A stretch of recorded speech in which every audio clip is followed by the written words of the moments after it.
Bon, je vais vous parler de une votation du 9 février. Ah Bon, oui. enfin, premier objet, parce que vous savez que je prends mon mandat de service public très au sérieux. Quel sera le premier objet le 9 février? Mais cette initiative davantage de logements abordables, Ah oui. oui, qui est emmenée, incarnée par Somaruga, enfin pas la boulangère, enfin Carlos Somaruga, le, le pitbull, là, enfin, j'aime bien, il en faudrait pas des comme lui. Donc cette initiative est combattue par le Conseil fédéral, incarné par Guy Parlemin, qui dit que la situation est... J'ai dit quoi?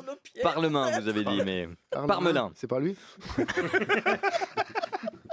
Guy Parmelin, qui dit que la situation est clairement satisfaisante. Je me demande quand c'est la dernière fois qu'il a dû chercher un appart.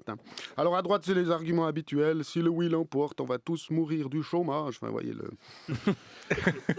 Combattu cette initiative par une association de propriétaires et le camp bourgeois. En plus, c'est les mêmes, donc c'est assez pratique finalement. Ils disent non, globalement, non, tout va bien. Puis nous, on dit, mais pas pour vous. On parle du tout venant qui doit se loger. Ah, oh, mais il y a plein de logements vacants. Je ne sais pas s'ils parlent de leur chalet quand ils y montent pas. Enfin. Puis il faut s'appuyer leur blabla. Oh, le marché se détend, ça j'adore. Le marché se détend, il était tendu, la détente amorcée se confirme. C'est plus ils parlent de l'élastique de leur caleçon. Enfin, je sais pas. C'est les prix du marché. Ouais, mais c'est vous qui le faites, le marché, je veux dire. C'est bon. Donc j'ai parcouru la brochure. Les opposants, ils expliquent que c'est vrai que les loyers, ils sont chers, mais c'est parce que c'est une période de prospérité. Prospérité pour qui? Je crois qu'il y a des gens, et en fait, ils habitent colonie, puis ils regardent autour de chez eux, puis ils disent, mais en fait, les gens, pas à se plaindre, tout va bien, quoi. Le Conseil fédéral propose un contre-projet pour faire semblant que ça y concerne. Parce qu'ils ne voulaient pas rester assis à rien faire. Alors, ils ont prévu un crédit cadre pour alimenter la dotation d'un fonds de roulement en faveur de la construction de logements d'utilité publique. Mais qu'est-ce que c'est que ce charabia? Je me dis, s'ils se mettent à parler comme un Premier ministre français, c'est pas bon signe. Certaines régions manquent de logements abordables. Les initiants proposent de construire plus de logements abordables. Le gouvernement, il dit non, trop compliqué. On va faire un crédit cadre pour alimenter la dotation d'un fonds de roulement à billes, je sais pas quoi. En plus, leur fonds de machin, 1 million par an par canton pour des logements abordables. Ouh, 1 million, ça fait à peu près quoi, une construction. S'ils avaient proposé moins, ça aurait fait 0 construction. Donc l'expression c'est mieux que rien prend tout son sens.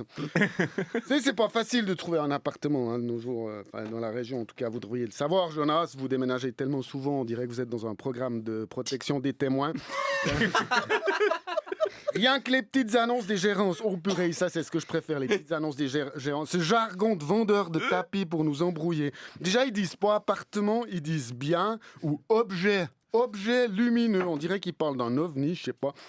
Puis des fois, c'est câble. J'ai vu un 3 pièces pour 5000 balles à la régie Duglan. Je crois qu'il y a des gérants, au moment de fixer les prix, ils sont défoncés. C'est pas possible, les gars. Mais attention, c'est cher, mais il y a poutre apparente. Poutre apparente, ça sert à quoi à part si tu veux te pendre à cause du loyer, je veux dire. Quand tu es à la recherche d'un logement parce que ta compagne a vu ton relevé de carte de crédit et que tu n'arrives pas à la convaincre que le débit Victoria's Secret c'était une surprise pour les 70 ans de ta maman et qu'elle te met à la porte et tu dois trouver un logement rapidement, qu'est-ce que tu en as à cirer des poutres apparentes? Toute ressemblance avec des personnes connues, c'est une coïncidence. Il y a aussi objet lumineux avec cachet dans quartier cossu. Ils utilisent du vocabulaire plus vieux que l'immeuble. Ils ont écrit l'annonce au Second Empire, je crois. Puis l'argument massu, c'est parquet ancien. Depuis quand ancien, c'est censé être bien? Parquet ancien, le truc qui grince. Tu me dis parquet neuf, ça me va aussi. Il y a aussi les hauts plafonds. On dirait qu'ils vont nous louer à Chapelle Sixtine. Non, mais ils sont défoncés, les gars. Il a su conserver son cachet avec haut plafond. J'ai lu récemment avec frise et moulure. C'est le nouveau truc, les frises. Je sais même pas ce que c'est. Quand je pense que j'ai vécu sans frise toutes ces années, moulure et haut plafond. Maintenant, les annonces, ça parle plus que du plafond, quoi. Vous me connaissez, moi, quand je suis sur Imocom, mon premier critère de recherche, c'est poutre apparente, parce qu'on veut tous savoir comment est le plafond. On est des chauves-souris, on vit...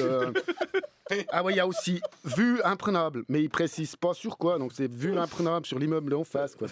Puis quand je dis 3 pièces, il faut se méfier, parce que Genève, il compte n'importe quoi comme pièce. Je crois qu'il compte comme pièce tout ce qui a une porte, le moindre placard. Voilà, c'est la chambre des balais. Là c'est le garage des assiettes. Après, il faut faire des visites et on se retrouve avec 100 autres gueux à attendre dans le couloir. Tu sens que tu as toutes les chances d'avoir l'appart. Puis il faut aussi organiser la visite groupée de son appartement. Déjà, c'est pas très agréable. Des inconnus moches qui viennent chez toi, puis ils font une moue, genre que c'est pas assez bien pour eux, quoi, ça. Une fois, je vous jure que c'est vrai, je faisais visiter mon appart. Il y a un gars, il en a profité, il est allé aux toilettes chez moi, il est allé à Celle chez moi, le gars. Mais il est sorti, j'ai dit, mais vous le prenez, hein, maintenant. C'est vrai, non, mais c'est déjà un traumatisme de trouver un appart, puis quand on n'a pas envie de dormir sous les ponts, ben on est prêt à payer n'importe quoi. Puis après, les opposants, ils disent, ouais, mais cette initiative, ça va faire trop de règles rigides. Ils ont peur des règles, hein, ça dit ce que ça dit. L'argument du gouvernement, la mise en œuvre de l'initiative engendrerait des coûts disproportionnés. Pas grave, on a l'habitude.